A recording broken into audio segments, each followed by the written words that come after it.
Greetings, folks. Once again, welcome to KS Customs. I'm Richard, one of the co-owners of KS Collectibles. Here with another podcast this week. You're going to notice that this intro is a little different than the rest of the video because when I went to edit the video that I shot yesterday to get it up and get it online, I noticed at the beginning of the video, my sound was not working. Unfortunately, my mixing board and mic are old. They're equipment from back when I used to DJ, so it's stuff that I have to upgrade here in the near future. There'll be more on that in this video a little bit later. So I just wanted to do an intro, and that was cut away and lead it into the rest of this podcast that I filmed yesterday. Hope you guys enjoy. Thank you for listening. I appreciate you all out there. What I was talking about is the fact that I'm going through, as I had said on an episode, I believe it was the last episode, we're going to paint another one of these, which is the McFarlane Warhammer 40K. This is a Chaos Space Marine. What I have are the artist proofs. So these are molded in solid gray. This is what this figure was molded in. You can see by the bottom of his feet. Originally, before I painted it. I unboxed one and took it apart in the other video, which has no sound. So I'm going to show you basically, this is the body, the torso, the legs. Everything's done with these little balls, so they pretty much just pop right out. Sometimes you're required to heat it a little bit. Everything's done on these pegs. Typically I take the figures apart. I will soak them for about 24 hours in isopropyl alcohol to help take off the oils that they use to release it from the molds, so I can the paint will adhere to it a little bit better. And after they soak for about 24 hours, we'll do some sanding, and then we'll begin our concept of what we're going to paint this in. I want to change out the head so he doesn't look the same as this one. This one, typically the Chaos Marines are done in a blood red and gold. This one's a little battle worn and beat up. That's the way I wanted him to be. His the gold on his armor is rusty. I think, and on this one I did do a new looking hand on it. And that's the way I want the armor to be done on this one, is more newer and not so beaten up. So I wanted to do it a little bit newer of the armor. There's actually a artist on TikTok who drew a Chaos Space Marine, and I think I'm going to go with the color palette that he used in his drawing and change that up. And I'm actually probably going to use, I have this knockoff Mike Tyson head, which doesn't seem to really fit on any other figure because it's an odd scale. But I think I'm going to repaint it, redo the flesh on it, because it's very poorly painted. And I think I'm going to use that. Looks like a combination of Tyson and Finn from Star Wars. So anyway, I have to soak this overnight for, like I said, for 24 hours before we can start sanding and everything and applying the paint.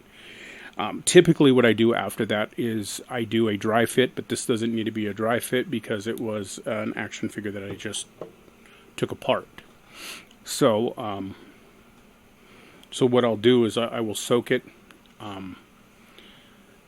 take it out, dry it, set it aside, and then next week we're going to go through the process, because what I want to start doing on this is not only just explaining to you the process that I go through and how to do the custom action figures, but I'm actually going to show you the process of me doing it and actually film myself. Maybe not doing the full paint job, but portions of it so you can see how the concepts come through. And what I like to do, like I said, and I tell people that have attended my classes, is to come up with a story. It makes it a little bit more entertaining when you're doing the customs. I come up with a backstory to the figures or to the characters. That's why I wanted this one to be, more rugged and battle worn. You can see he's got that burnt face. And like, that's why I decided to have his armor. Like, there's hints of gold, but I wanted it to be like he's seen some battles. I did give him a brand new glove, like I said, because I wanted him to have one piece that he had to replace. On this one, it's going to be more of a brand new armor, like a young rookie kid. So every time I do customs, wrestling figures is a little different because a lot of times that's just different different attire that I'm putting on them, or some of them or wrestling figures that haven't been made yet. So I make them based off of actual pictures and stuff that I can find, or actual wrestlers. So there's really not a story put behind those so much. But like, for instance, the G.I. Joe. When G.I. Joe Classifieds first came out, I was not a fan. I did not like the way they were painted. And I think I've said this on the show before. I didn't like the weird Nerf guns that they came with. And it's the G.I. Joes Classified they're at a really weird. The figures are at a weird stage because they were made to go with a video game that I don't believe was ever released, which is why they have these weird blue communicators on them. And they were supposed to be more advanced in their technology. Maybe that's why they have these weird lasers and Nerf guns. But they also have these very odd paint schemes. So when I got like Duke, for instance, I absolutely did not like the way it looked, so I repainted it. And the idea I used behind it was more of the beiges of the modern military. So in my mind, it created a like a desert branch of G.I. Joe. So I got multiple figures, and I painted them in that same scheme. I have Duke, Scarlet, Dusty, and Heavy Duty, which I made a Heavy Duty out of the Cobra Island roadblock. And actually, I put the Cobra Island roadblock's head on the original roadblock body with that green vest he had, but I repainted it to the tans and gave him the big heavy machine gun, and that's my Heavy Duty. In the future, and that's something once again I'll get into later, I'll show some more of the customs that I've done. And another member of my desert troop is Spirit, which this is my repainted Spirit.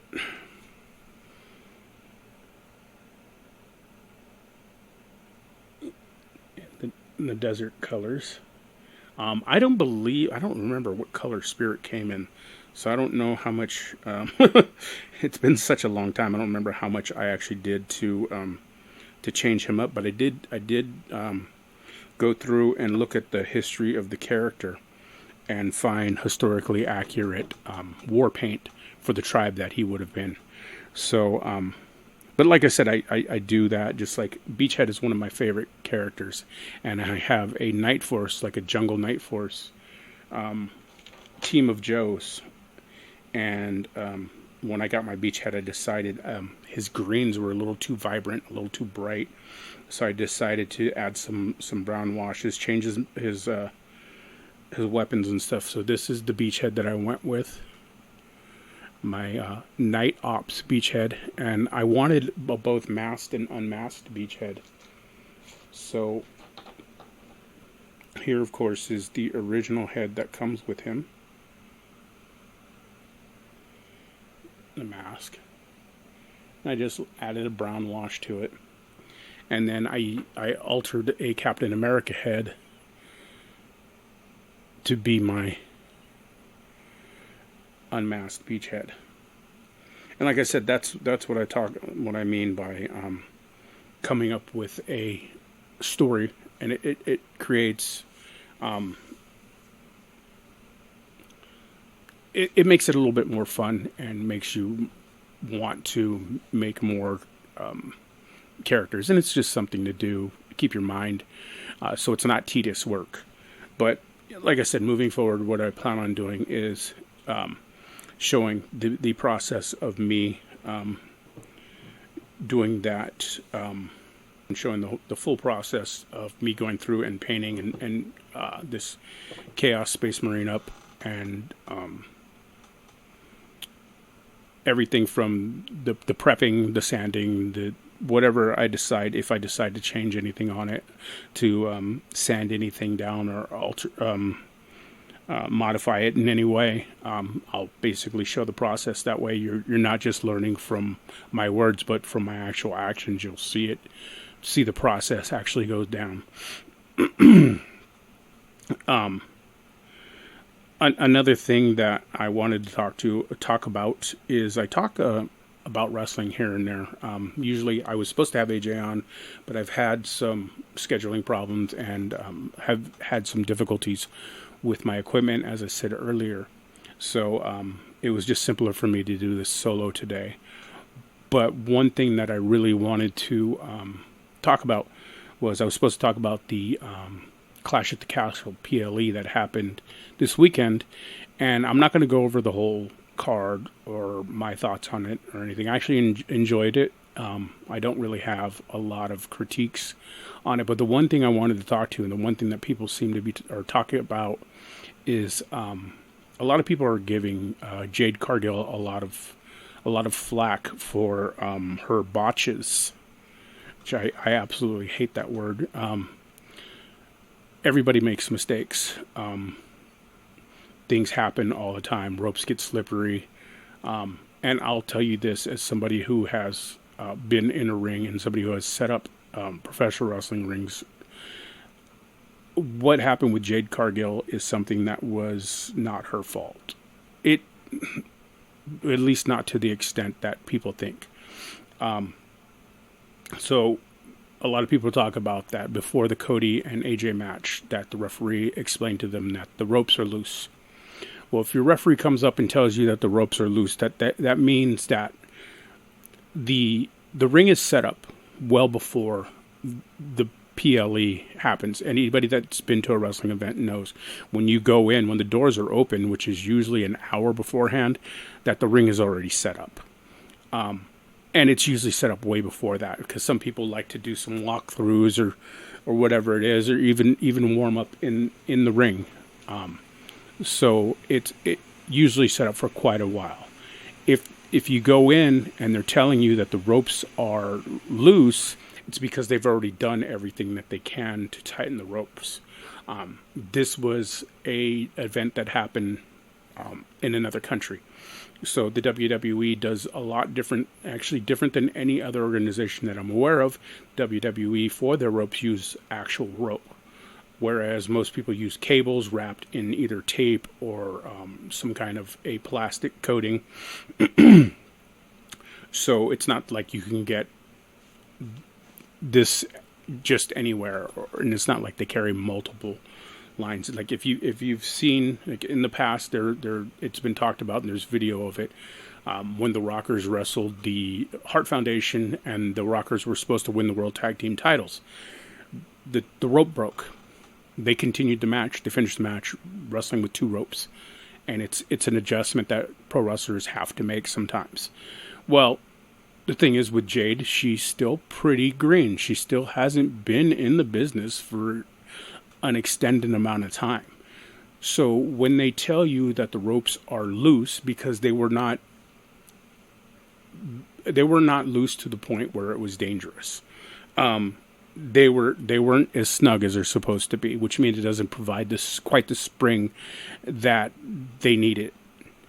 And when you get that warning, it's up to you to know what you can and can't do with the equipment that you have there. So Jade made a call thinking that she could springboard off the top rope. She didn't get quite the spring that she should have, and it kind of rocks on her because it's not as taut as it should be, which that caused her to, lose her balance. So, and I think the mistakes that happen after that are something that comes from a simple adjustment. When you feel embarrassed by making a mistake in front of millions of people, thousands of people live and then millions that are watching, you can get a little flustered. So that's something that just comes with the experience, and I think people are unfairly judging her. There are a lot of other spots that were messed up due to the looseness of the ropes. Another one is what happened with Damian Priest. Whereas Priest used the second rope to springboard, but because the rope isn't as taut, it's not like this, it's kind of sagging a little bit. So when he springboarded, it caught his foot, which is it's a fluke. It's something that does happen. It is extremely dangerous because of the way he was caught and how it wrapped around his leg. And it was an unfortunate situation. But like I said, this is something that you're told that, and talent is told before they go out. Hey, top rope is loose. I don't know what loose means, but the top rope is loose, so be cautious. So that usually means you don't want to do springboards. But if it's not, like, I'm sure they had run-throughs where people, when they figured out they couldn't tighten the ropes, I'm sure people went out there and tested them and decided that they could still do certain maneuvers. So it's just something that happens, and I think people are giving way too much flack to Jade for something that is it's not her fault entirely. It is a lack of experience that can cause some of the other mistakes that happen. That's just being rattled a little bit, and it's something that happens in time. You get used to it. Everybody falls. Everybody makes mistakes. So I think she's getting unjust flack from people for that mistake. Moving forward, though, I thought in general it was an enjoyable pay-per-view, or PLE. I really like I really liked a lot of the matches. The Bayley and Piper Niven was really started to show the talent that Piper has. Piper is a very good wrestler that I won't say she's been underutilized, because getting used to, like, from the independent scene, especially European scene, to the WWE is a completely different animal. So she's adjusted to it well, and they're finally she's finally starting to shine the way she should. Chelsea Green, just her interference and her personality, just it stands out. It's amazing. I'm really a big fan of Chelsea's. I really like her and Piper together. So hopefully they start using them a bit more. And but all in all, I thought it was a pretty good PLE. I hear a lot of flack. A lot of people are really upset with the finish of the Damian Priest and Drew McIntyre. And some people are pretty upset with, Drew getting screwed over again. And if you're not aware, there are spoilers in this. Sorry about that. But it's been a week. I think it's setting up something, because then you have Monday night where Drew shows up and quits and walks out. And I think in my head, there's potential here for it to set up something really cool, because you also have Ricochet, who very publicly decided not to renew his contract, and the WWE put it out there and continued to show him, as opposed to having him sit out his contract at home, because I believe his contract supposedly doesn't actually expire until next month, but they're putting it out there now. They wrote him off TV already. He lost the Speed title to Andrade. He was put through a car windshield by Braun Breaker. And I'm wondering what if Drew walks out, Ricochet doesn't re-sign, and maybe there's one or two other disgruntled employees who leave. And they start this kind I won't really call it a faction, but a group of people who are upset with the WWE. And with the WWE currently working with TNA, and I hear a possibility of, I don't read a lot of the sheets, and I don't check out internet news when it comes to wrestling, because it's very toxic, and I'm not a fan of that. So I have read somewhere that maybe the WWE is going to start working with Pro Wrestling Noah. So what if these disgruntled wrestlers show up on TNA or Noah, or even other companies that the WWE is willing to work with, as well as, take shots here and there, popping up maybe at NXT, or where they're it's a different take on the NWO, a different take on an invasion. There's potential there for that kind of a story. It would be a different telling of a story we all know, but there's a lot of it really piques my interest in the possibilities. So moving forward, I'm excited to see what happens out of this. If Ricochet just doesn't resign and goes on, I hope the best for him. I'm a fan of Ricochet's. Whether he goes to AEW or pops here and there on the independents, goes to Japan, whatever obviously makes him happy.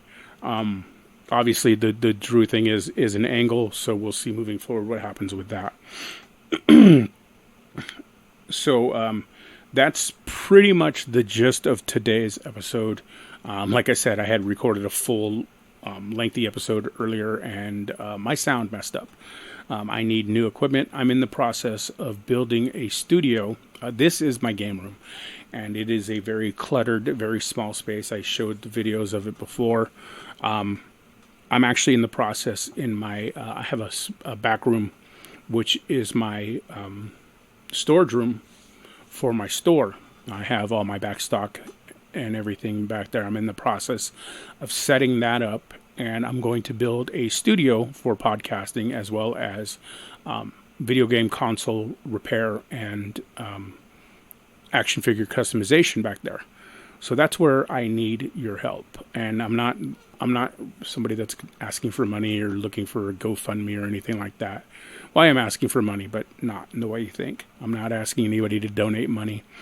What I'm asking is that you like, subscribe, share, comment, do everything to get my algorithms up on everything, so I can hopefully at some point monetize these podcasts. But that is a process that, I'm trying to build a following, but the whole point of this podcast is it is a commercial for my store. I do have a toy store, KS Collectibles. You can find us online at KS Collectibles. That's KSKOLLECTIBLES.com. The links are actually in all my bios. We have a web store. We also have a physical store built inside of my garage. It's a small store, but it's one that you can come in and browse if you are local in Rialto, California. We do ship. We do deliver. We do layaways. We do. I do custom orders for action figures. So if there's anything you're looking to get built, reach out. Especially if you are a follower or listener of the podcast, I will give discounts for that. I'm just, like I said, I want to help people, number one, with the hobby, and to keep action figure customization growing, so people aren't intimidated by it. It's something that's fun to do. So that's the point of the podcast. But like I said, it's also I make my living off of my toy store. So and we had a physical location that, unfortunately, due to the economy, we had to shut down. And getting the website going is a high priority to us. So, like I said, there's a lot of stuff that's not in the store as of yet, because we're still, every day we're building more and adding to our catalog on there. So there's a lot of stuff that I have that's not there, which if you're ever looking for anything, feel free to reach out. If I don't have it or can't find it, I have a lot of friends that sell toys, and I can lead you probably in the right direction. I can probably help you find somebody that can help you out for sure. Other than that, I appreciate the support. Once again, please like, subscribe, comment. If there's anything that you want to see in future episodes, if you want to see how I do any particular thing, let me know. You can leave questions on Spotify, comments on you can comment on any platform. You can actually direct message me. All my information's out there. So I appreciate everybody that's listening. Thanks a lot. Stay classy.